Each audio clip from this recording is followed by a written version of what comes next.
It started as a flicker. A thought that was not hers. She's tired. Amara froze. The voice was clear, sharp, and impossibly close. She turned quickly, expecting to see someone behind her. No one. Then again. She always forgets to sleep early. It wasn't a sound. It was inside her head. Her heart began to pound.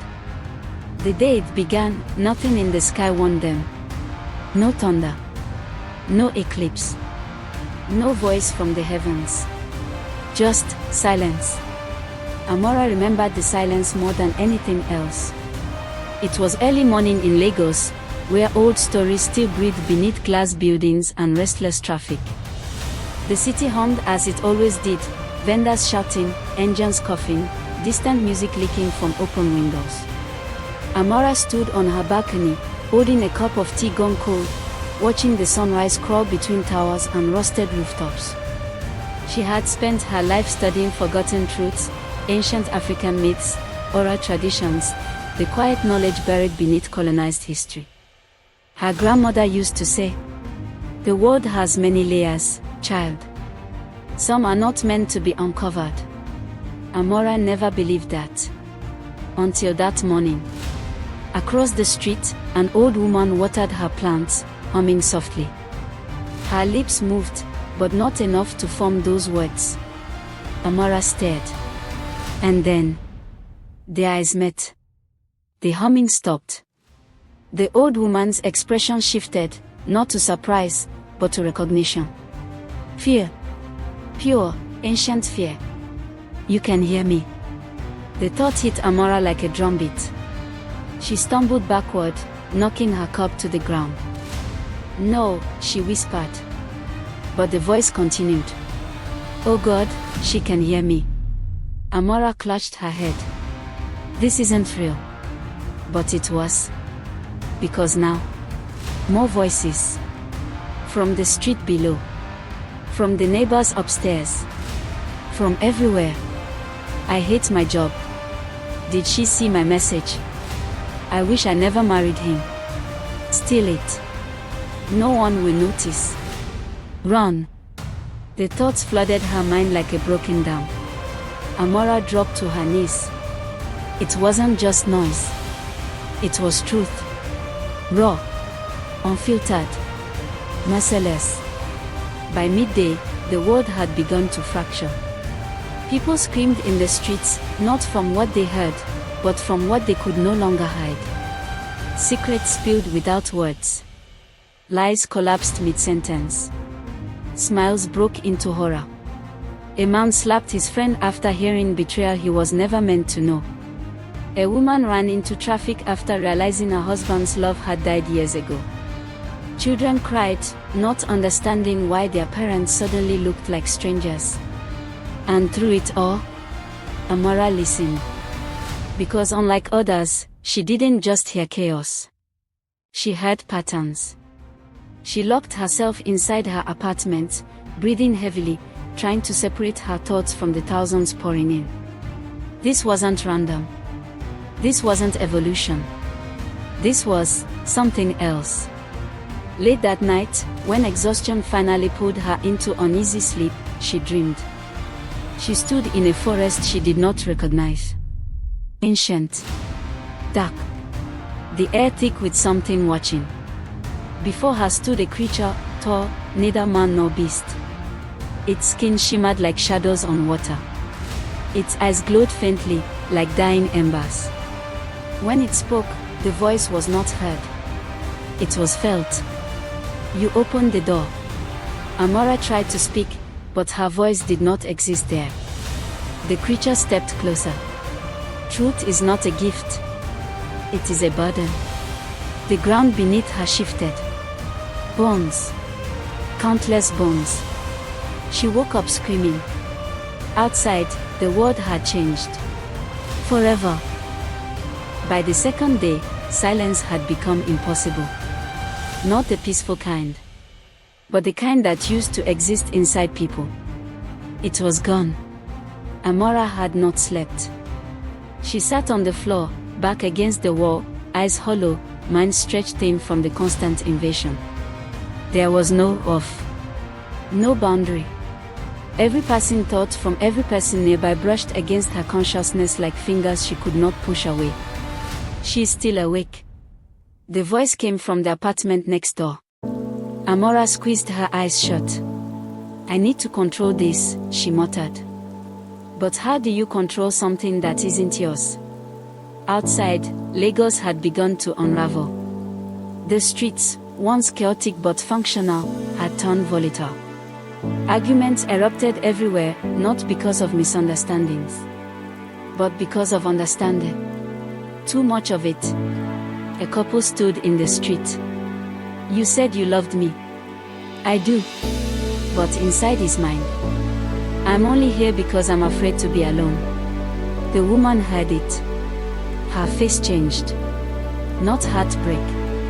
Something deeper. Something final. She walked away without another word. Nearby, a group of men turned on each other. One thought betrayed another. Another revealed hidden envy. A third, secret hatred. Fists flew. Blood followed. Truth had not united them. It had stripped them bare. And what remained was not always beautiful. Amora forced herself outside. She needed to see. To understand. This was bigger than fear. This was history unfolding.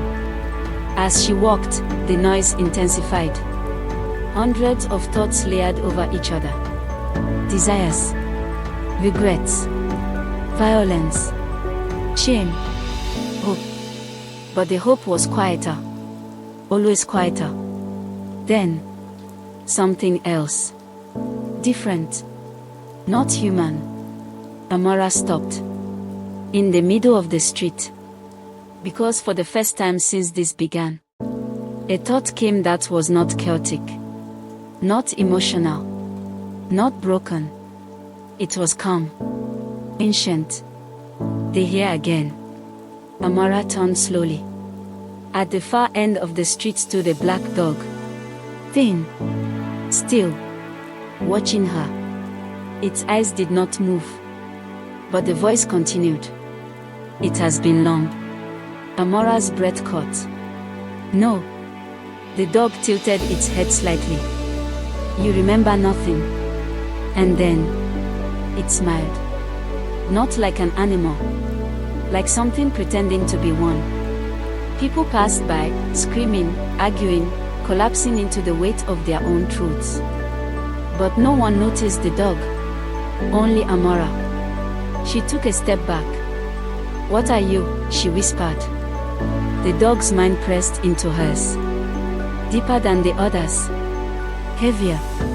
We are what remains when silence dies. And just like that, it was gone. No footsteps. No movement. Just absence. Amora stood frozen. Because she understood something now. Something terrible. This was not just humans hearing each other. Something else had started listening too. By the third night, the world no longer felt like it belonged to humans. It felt observed. Amora sat in darkness. Not because there was no electricity, but because light made it worse. People were easier to hear when she could see them. Their faces gave shape to their thoughts. And that made it unbearable. So she stayed in the dark, counting her breaths, trying to hold on to herself. But even in silence, the thoughts crept in. Kill him. Don't trust her. Take it. Hide it. And beneath all of it, something new. Watching. Amora opened her eyes. Because she felt it. Not a thought. Not exactly. More like presence. She stood slowly. Walked to the window. Looked outside. The street was quieter now. Not calm. Just emptied. People had begun staying indoors. Not out of safety, but out of fear of being known. Across the street, something moved. At first, she thought it was a person, standing too still, too straight. Then it shifted, and she saw its shape properly. Too tall, too thin, its limbs slightly wrong. And then, it looked up, directly at her. Amara froze, because the moment their eyes met, her mind went silent, completely silent. For the first time in 3 days. Nothing. No voices. No noise. No thoughts. Just it. And then it spoke. You hear too much. Amara couldn't move. That is why they chose you. Her throat tightened. Who? The thing smiled. A slow, unnatural stretch. You open first. And then the noise came back. All at once. Violent. Overwhelming. Amara screamed and fell backward, clutching her head. When she looked up again, it was gone. But the silence it had brought stayed with her, because now she knew something worse than truth. There were things in this world that could turn it off, and they were watching. By the 4th day, the world stopped pretending. Not gradually, not gently, but all at once, like a mask ripped from a face that had forgotten it was wearing one. Amara stepped outside again, though every instinct told her not to. The air felt heavier now. Not physically, but mentally. As if the sky itself carried thoughts. No one spoke normally anymore. Words had become unnecessary. And worse, dangerous. Because speaking a lie now felt like trying to hold water in clenched fists. Everyone could hear the truth leaking beneath it. A preacher stood at the corner of the street, shouting loudly, "Repent! Repent! The end is near." But beneath his voice, Amara heard him clearly. "I don't even believe anymore. I just don't know how to stop." The crowd around him didn't listen to his words. They heard his thoughts. And one by one, they walked away. Not angry. Not even surprised. Just done. Across the road, a young boy clung to his mother. "Mama, why are people crying?" The mother smiled weakly. "It will be okay." But her mind whispered something else. "I wish I never had you." The boy froze. Amara felt it happen. The moment innocence cracked. Not loudly, but permanently. He let go of her hand. And didn't cry. That was the worst part. Amara turned away. Her chest tightened. "This isn't truth," she whispered. "This is cruelty." But somewhere deep inside, something answered her. Not in words, but in understanding. Truth had always been cruel. Humans had simply learned how to soften it. Now that softness was gone. And without it, love began to rot. Trust began to fracture. And identity itself started to dissolve. Because if everyone could hear everything, who were you anymore? Amara walked faster now, trying to outrun the noise, the pain, the overwhelming exposure of human minds. But then, she noticed something strange. Some people were quiet, not silent, but shielded. She stopped, focused, listened carefully. Yes, there were gaps, small pockets where thoughts did not spill freely. People moving through chaos, untouched. Her heart began to race. How? One of them passed close to her. A man in a simple white shirt. "Come." "Too calm."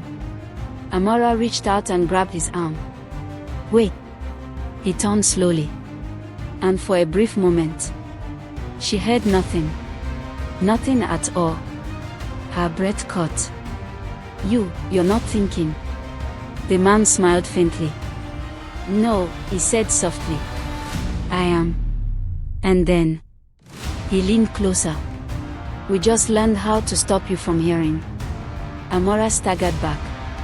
What? But he was already walking away, blending into the chaos, leaving behind a single, terrifying realization. This world wasn't just breaking. It was evolving. And not everyone was going to be equal in it. Amora didn't go home. Home was no longer safe. Because the danger wasn't outside. It was everywhere. Inside every mind. Instead, she followed them. The quiet ones. They were rare. But unmistakable. Like shadows moving through fire. Unaffected. Unexposed. She trailed one through narrow streets, past abandoned shops and hushed crowds. The city was changing fast. Businesses had closed.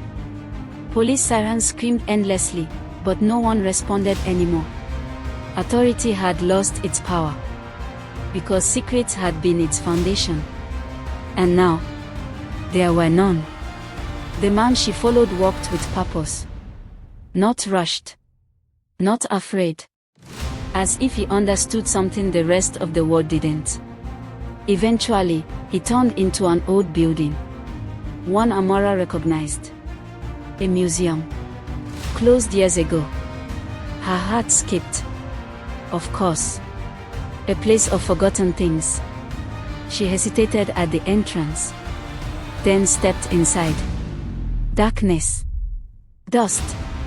And something else. Silence. Not complete. But controlled. For the first time since everything began. The noise softened. Amora exhaled sharply. What is this place? You weren't supposed to find us this quickly. She turned. The man stood there. No longer pretending.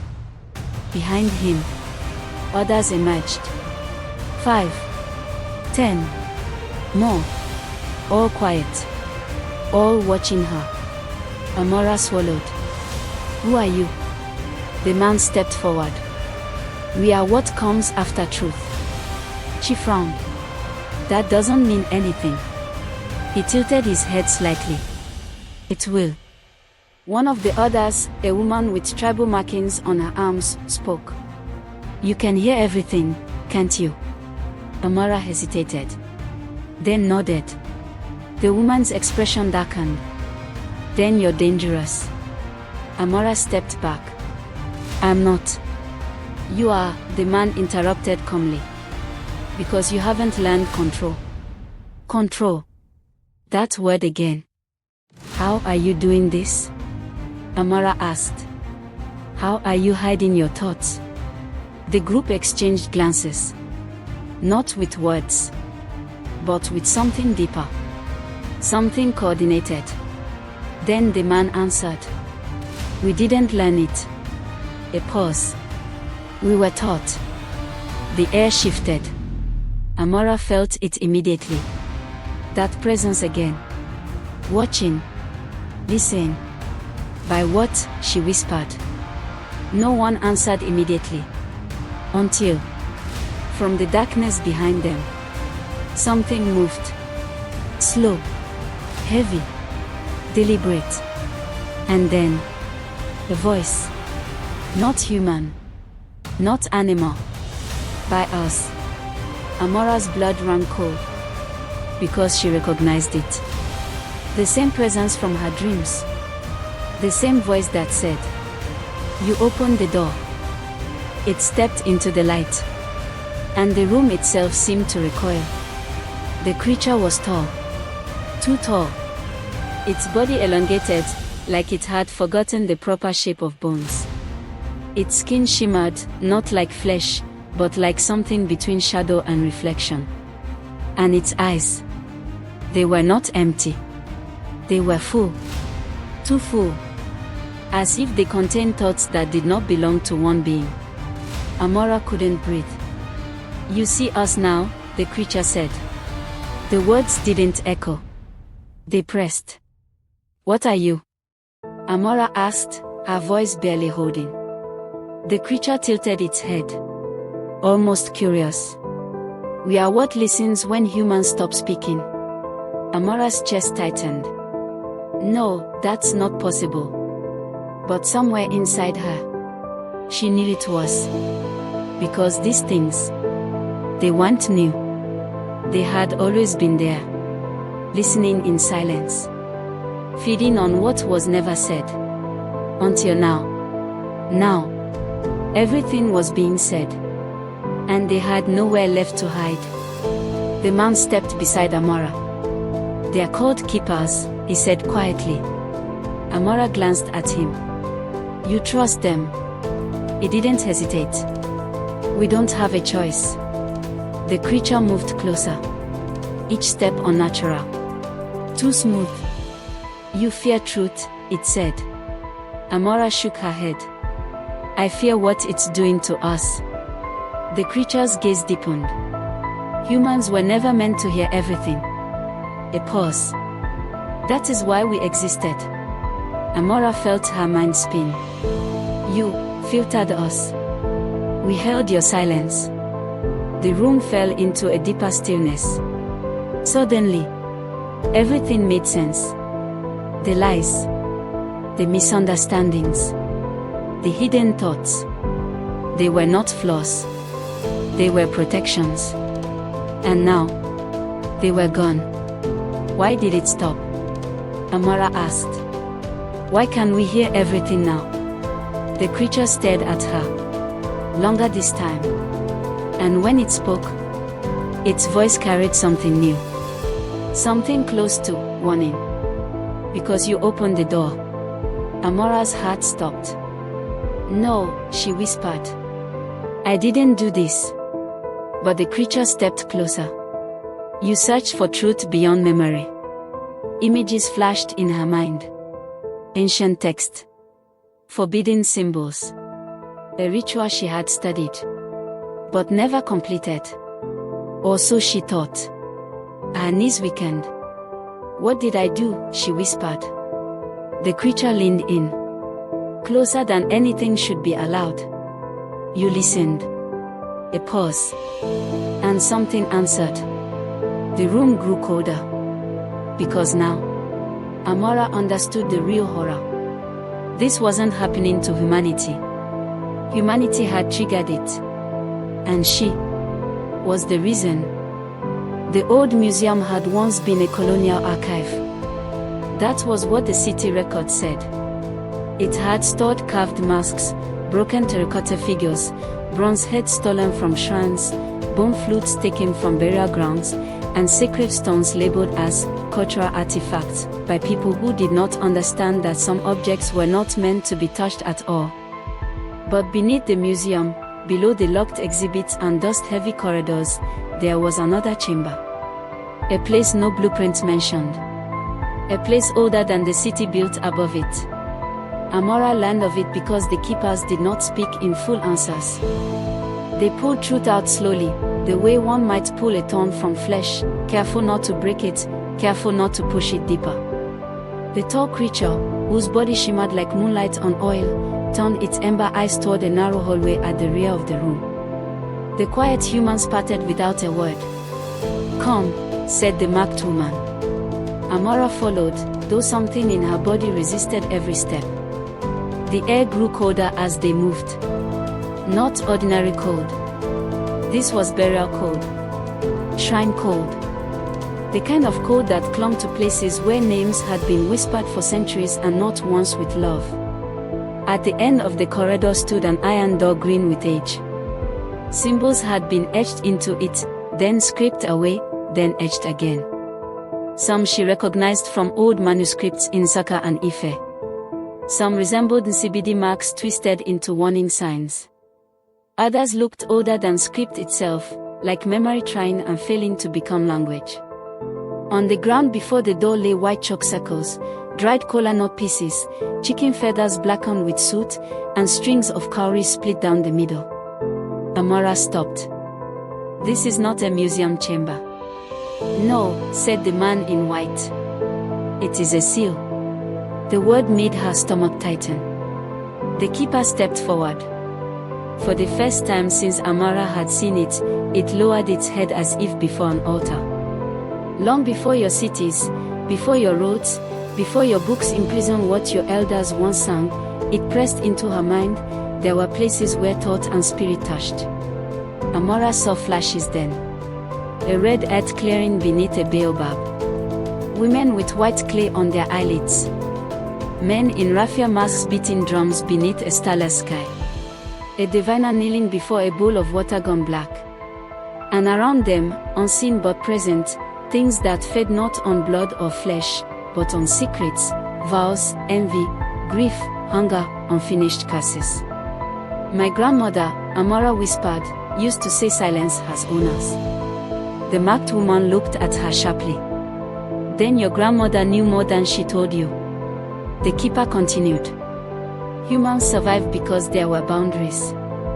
Dreams belonged to one world. Speech to another. Thought to the innermost shrine. There were guardians for each threshold. Among the Igbo they were called by one name. Among the Yoruba another. Along the rivers of the Niger Delta, another still. But the work was the same. To keep minds closed, Amara said. To keep them human. The iron door gave off a smell like wet stone and old blood. Suddenly Amara remembered the hidden manuscript she had been translating 3 weeks before the event. Fragments collected from monasteries, oral histories transcribed badly by men who thought they were recording superstition. One passage had obsessed her. When the inner ear is turned outward, the village will hear as spirits hear, and the spirits will hunger as men hunger. She had found the line again and again, across regions, across languages, across centuries. She had thought it metaphor. A warning about gossip. A moral poem. She had been wrong. Tell me what I did, she said, voice shaking now. Not in riddles. Tell me. The man in white answered this time. You compare the text. I study text. You align them. Amara frowned. The marked woman crouched beside a cracked wooden crate and withdrew a wrapped bundle. She opened it carefully. Inside lay 7 copper discs punched through the center, each engraved with concentric circles. Between them was a strip of skin-thin parchment covered in her own handwriting. Amara staggered. No. Her translation notes. The ones she had lost. The ones she had assumed had been stolen when her apartment was broken into months ago.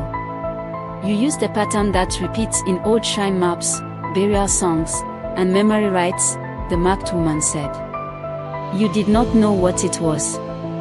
But knowledge does not need belief to open what belief once kept shut. The keeper raised one hand. Its fingers were too many. You spoke the arrangement aloud while recording your notes. The room tilted. Amara remembered that night. Her lamp burning low. Rain on the window. Her own voice, tired and curious, reading cross-referenced lines into her recorder. Not a chant. Not intentionally. Just scholarship. Just sound. But sound had shape. Rhythm had consequence. And some arrangements of words were not meant to be assembled in living mouths. A soft scratching sound came from the other side of the iron door. Amora's skin tightened. Then another scratch. Longer this time. Slow. Deliberate. Something was tracing the metal. Tell me that's one of yours, she whispered. No one answered. The keeper's gaze remained fixed on the door. When the seal weakened, the first breach was not in flesh. It was in thought. That is why all here are. The inner chambers have fallen open. The scratching turned into tapping. 3 taps. Then 7. Then a voice from behind the iron door, thin as smoke and sweet as a mother soothing a child. Amara. Her blood froze. It was her grandmother's voice. Exactly her grandmother's voice. The same gentle rasp. The same musical rise at the end of her name. Amora, my child. Open for me. She stumbled backward so hard she nearly fell. She's dead.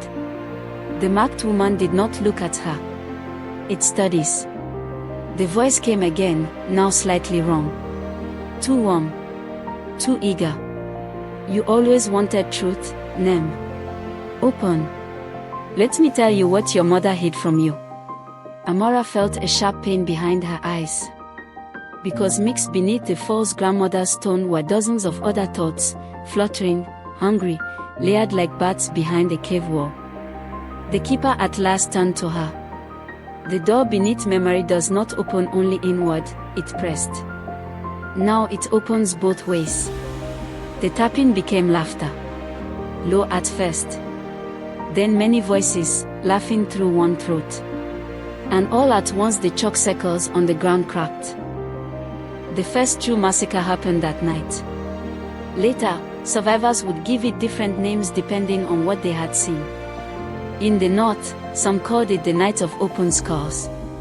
In river towns, they named it after the moon. In old villages where hunters still spoke to the bush before entering it, they called it simply the Hyena Night, then never again spoke of it after dark. Amora was still in the lower chamber when the first scream rose from the city above. It sliced through the museum floors, through the iron door, through the clotted silence like a spear through hide. Then came another. And another. Not panicked cries. Not yet. These were the sounds of people who had seen something that did not fit inside the world they knew. The quiet humans moved instantly. Lamps were snuffed. Weapons came out from hidden compartments, iron blades wrapped in leather, chalk pouches, strings threaded with tiny mirrors, carved staffs capped with brass faces. Nothing about them looked modern, yet all of it had been waiting beneath a decaying museum in the heart of a contemporary city. "Stay close," said the marked woman. Amora followed them up the narrow passage 2 steps at a time, her mind already filling with the city's terror. Thought noise crashed into her before they reached the top. "It's wearing my brother's face." No, the dogs are talking. Don't think of it, don't think of. Its teeth are inside its mouth, wrong. When they burst out into the street, Lagos was lit red.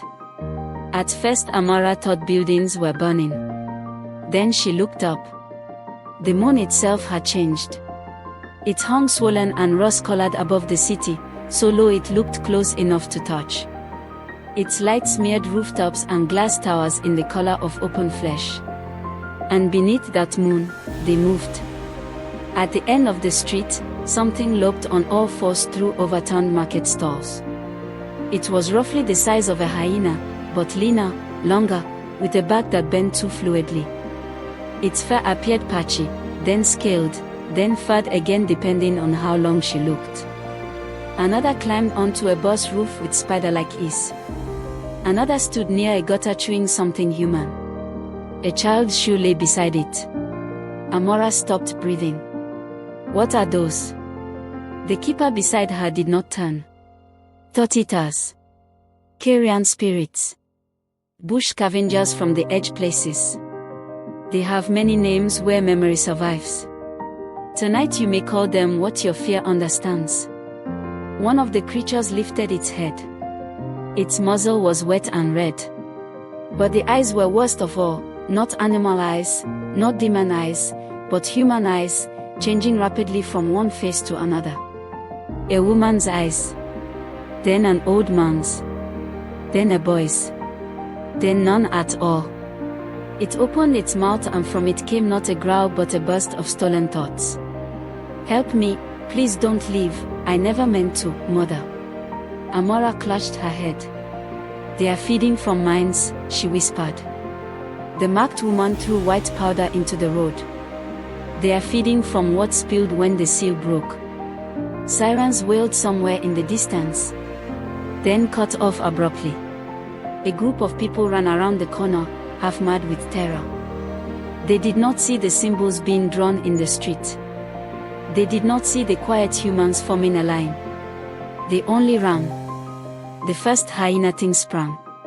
It landed on a man's shoulders and did not tear his throat out. It pressed its snout to his temple. The man convulsed. Then he began speaking. Not screaming. Speaking. Fast, breathless, unstoppable. He confessed everything. The money he stole from his sister. The child he abandoned. The poison he once mixed into a neighbor's stew out of jealousy.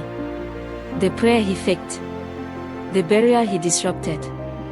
The hatred he smiled over for 15 years. Every secret came pouring out of him in a wet torrent until blood began leaking from his nose and ears. When the creature pulled away, the man collapsed like an emptied sack. Dead. Not from wounds. From being hollowed. Amara gagged. All this time, she said, horrified, when people said some secrets can kill. They were not always speaking metaphorically, the man in white said. 3 more beasts closed in.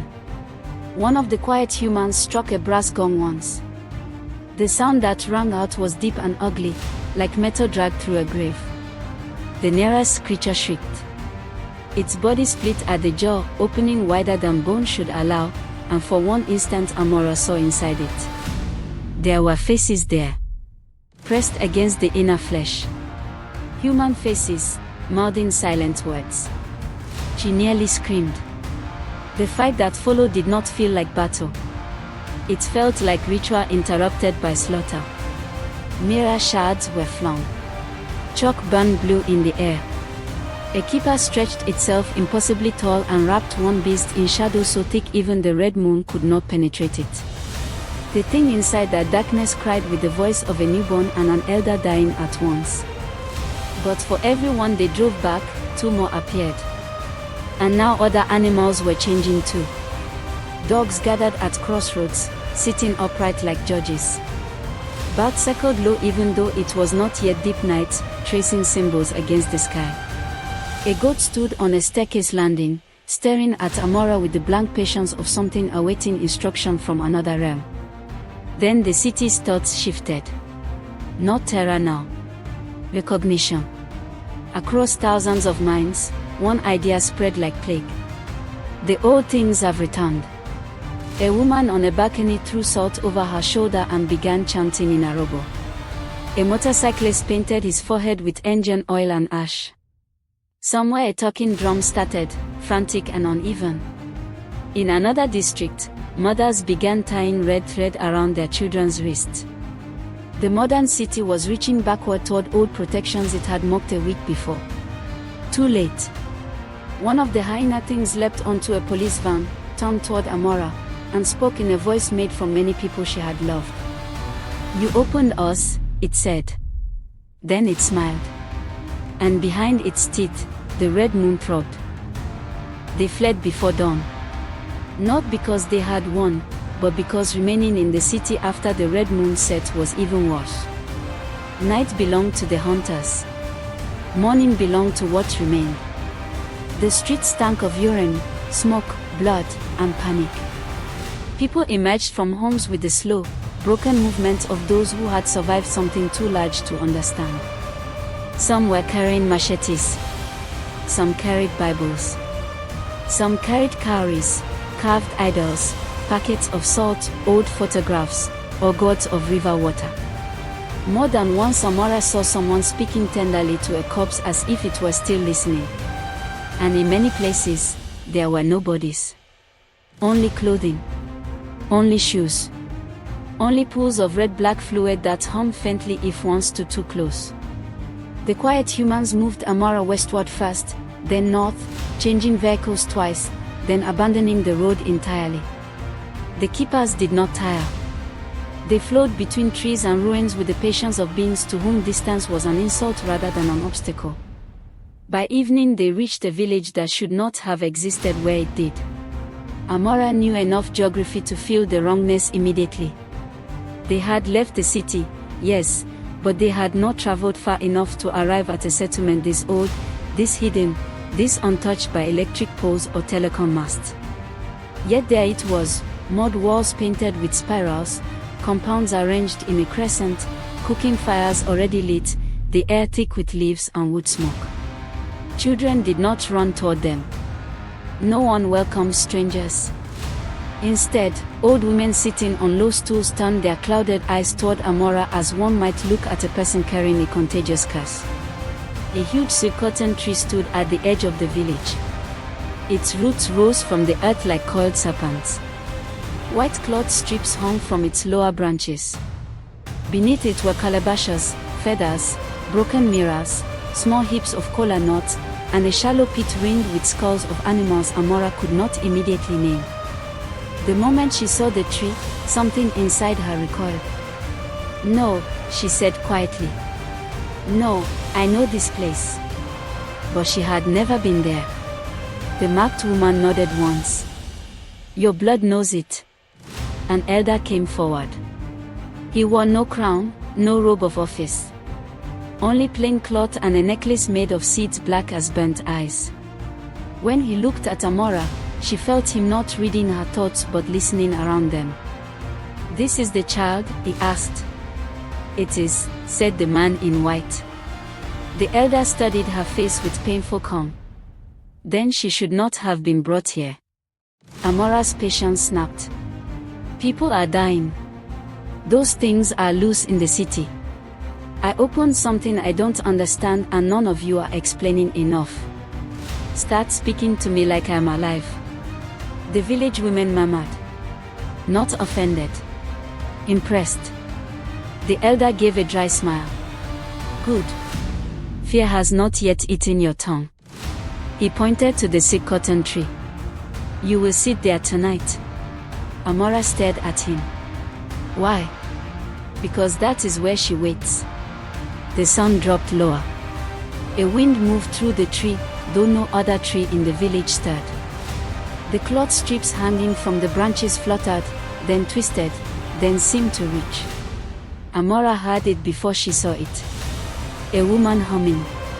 Softly. The tune was old. Older than churches, older than radio, older than written lullabies.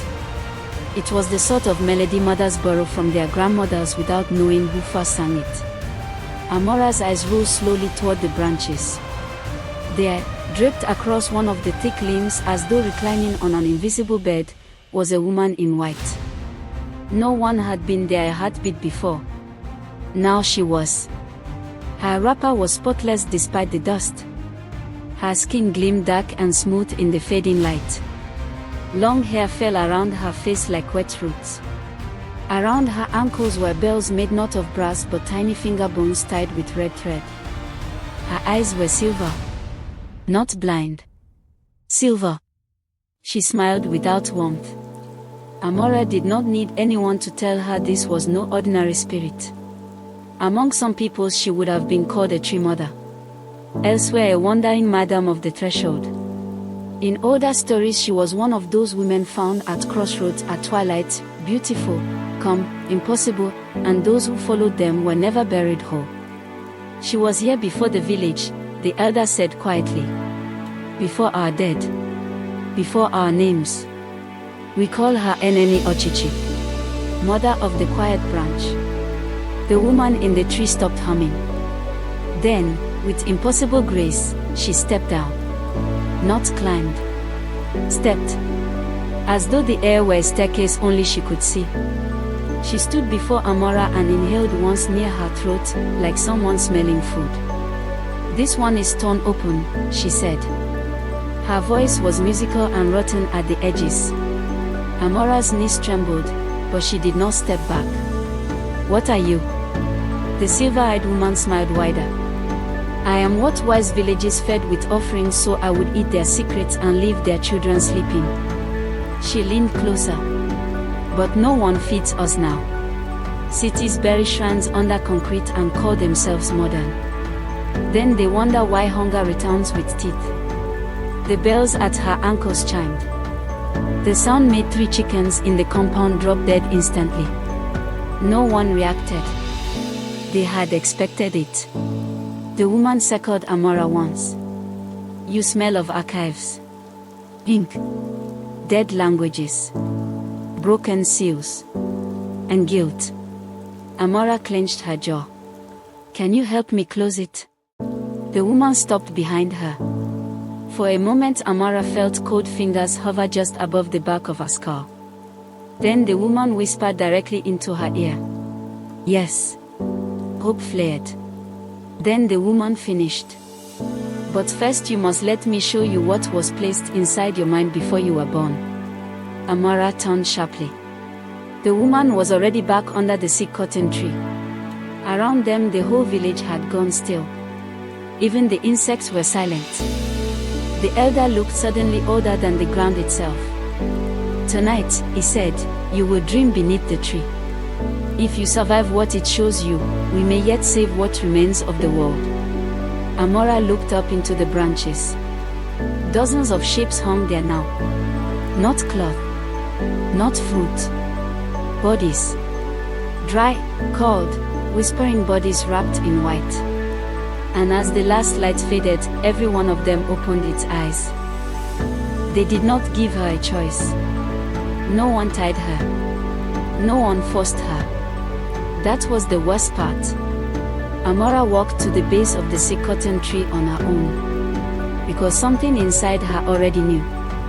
This had been waiting. The ground beneath the tree was soft. Not like soil. Like something that had been fed too often. Too long. Sit, the elder said. Amara lowered herself slowly. The roots curved around her like the ribs of something buried alive.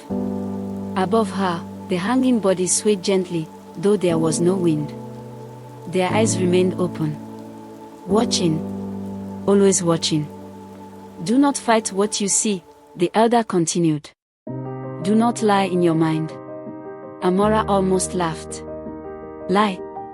In a world where thoughts screamed louder than words. The silver-eyed woman, Eneni Ochichi, stepped forward. She crouched in front of Amara. Too close. You wanted truth, she said softly. Now truth will want you. Before Amara could respond, the woman pressed two cold fingers against her forehead. And the world vanished. Not faded. Not dissolved. Gone. Amara fell. But there was no ground. She landed standing. In a place she had never seen. Or maybe a place she had always known.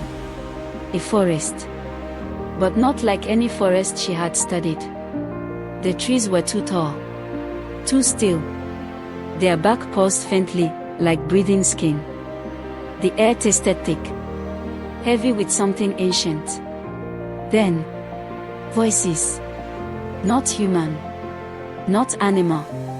Thoughts. But older than thought. She comes open. She comes unsealed. She comes marked. Amara turned slowly. Who's there? Something moved between the trees. Tall. Bent. Covered in strips of cloth that whispered even when still. Then another. And another. Figures emerged. Dozens. Faces hidden behind carved masks, each different, each impossible. Some had too many eyes. Some had none. Some wept black liquid from their wooden cheeks. Masquerades. But not the kind danced in festivals. These were older. These were the ones that came when the drum stopped. Amara stepped back. I'm dreaming. One of them stepped forward. Its mask split slightly. Not physically. But, conceptually. And through that split, she saw something beneath. Not a face. A crowd. Thousands of faces. Layered. Screaming silently. You called us, it said. I didn't mean to. Meaning is for the living. The ground shifted. Bones. Thousands of them. Under her feet. And suddenly, she wasn't alone. She felt them. Inside her mind. Not like before. Not like human thoughts. These were deeper. Slower. Heavier. We kept what you buried. We swallowed what you denied. We held your truth when you could not bear them. Amora dropped to her knees. This is too much. And then they showed her. Not images. Memories. A woman abandoning her child in a forest. A man poisoning his brother over land. A village bearing a truth so terrible they erased it from history. A river filled with bodies no one claimed. And all of it had been forgotten. Until now. Amora screamed. But the masquerade stepped closer. Now everything returns. The forest disappeared. Water replaced it. Amora stood waist deep in a river. Black. Still. Reflecting nothing. The sky above had no stars. No moon. Only depth. She tried to move. But the water resisted. Not physically. Intentionally. Then. A ripple. Something moved beneath. Slow. Massive. Amara froze. A voice rose from the water. Not spoken. Not thought. Remembered. You were warned. The surface broke. A woman rose. But she was not entirely human. Her skin shimmered like wet clay. Her eyes were deep pools of dark water. Her hair flowed unnaturally, as if still submerged. Amora's breath caught. Mommy water. The spirit tilted her head slightly. Not pleased. Not offended. Knowing. Names are cages, she said. The river around Amora began to move. Slow spirals forming. You study history, the spirit continued. But you do not understand memory. The water rose slightly. Bodies began to surface. Dozens. Then hundreds. Floating. Eyes open. Not decayed. Preserved. Watching. Amora's chest tightened. These people were forgotten. The spirit moved closer. Humans believe forgetting protects them. A pause. But nothing given to water is ever lost. One of the bodies turned. It had Amora's face. She gasped. No. The spirit's gaze sharpened. You are not separate from what you uncover. The river surged. And suddenly, Amora felt it. Not outside. Inside. Memories that were not hers. Drowning. Burning. Betrayal. Ritual. Blood. She clutched her head. I can't hold this. You already are. The spirit raised one hand. The river stilled instantly. When minds opened. A pause. So did we. Amora's eyes widened. You're not helping. The spirit smiled faintly. Help? A long silence. You think this is about saving you? The water began to sink. The bodies followed. Slowly disappearing. This is about balance. The spirit leaned in close. And you have broken it. Amora woke up screaming. But the scream didn't come out. Because something was already inside her mouth. Not physically. A thought. Not hers. Watching. She gasped and rolled onto her side. The sycamore tree loomed above her. The village was still. Too still. The silver-eyed woman stood nearby. Smiling. You saw, she said. Amora shook violently. That wasn't just dreams. No, the woman said. That was inheritance. Amora froze. What do you mean? The woman walked closer. Her bells chiming softly. You think you opened the door by accident? A pause. You didn't. Amora's chest tightened. Then how? Because it was already open. Silence fell. Even the air seemed to listen. You were born like this, the woman continued. Not fully closed. Amora's mind raced. My grandmother. The elder stepped forward. She tried to seal it. Amara turned sharply. What? She knew what you carried, he said. That is why she kept you away from certain stories. Fragments flashed in Amora's mind. Her grandmother stopping her mid-question. Banning certain old notes.